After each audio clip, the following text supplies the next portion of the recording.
தமிழ்நாடு மற்றும் புதுச்சேரியில் இன்று முதல் 5 நாட்களுக்கு வெப்பநிலை அதிகரிக்கக்கூடும் என்று சென்னை வானிலை ஆய்வு மையம் தெரிவித்துள்ளது. மேற்கு திசை காற்றின் வேக மாறுபாடு காரணமாக மேற்கு தொடர்ச்சி மலையை ஒட்டிய பகுதிகளில் கடந்த சில நாட்களாக பரவலாக மழை பெய்து வருகிறது. தமிழ்நாடு மற்றும் புதுச்சேரியில் இன்று முதல் 5 நாட்களுக்கு வெப்பநிலை அதிகரிக்கக்கூடும் என்றும் அதிகபட்ச வெப்பநிலை ஓரிரு நாட்களில் 2 முதல் 3 டிகிரி செல்சியஸ் வரை அதிகமாக இருக்கும் என்றும் வானிலை ஆய்வு மையம் தெரிவித்துள்ளது. அதே நேரத்தில் மேற்கு தொடர்ச்சி மலை, நீலகிரி, கோவை மாவட்டங்களில் ஓரிரு இடங்களில் இன்றும் நாளையும் மிக கனமழைக்கு வாய்ப்புள்ளதாக சென்னை வானிலை ஆய்வு மையம் தெரிவித்துள்ளது. ஆரஞ்சு எச்சரிக்கை காரணமாக 12 முதல் 20 சென்டிமீட்டர் மழை பெய்யும் என்றும் வானிலை ஆய்வு மையம் எச்சரித்துள்ளது.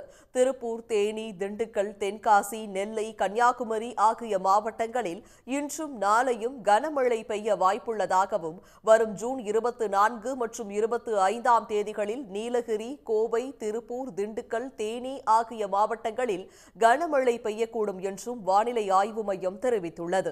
சென்னை மற்றும் புறநகர் பகுதிகளில் வானம் ஓரளவு மேகமூட்டத்துடன் காணப்படும் என்றும் நகரின் ஒரு சில இடங்களில் மிதமான மழைக்கு வாய்ப்புள்ளதாகவும் வானிலை ஆய்வு மையம் கணித்துள்ளது. உடனுக்குடன் செய்திகளை தெரிந்து கொள்ள சன் நியூஸ் பெல் ஐகானை கிளிக் பண்ணுங்க.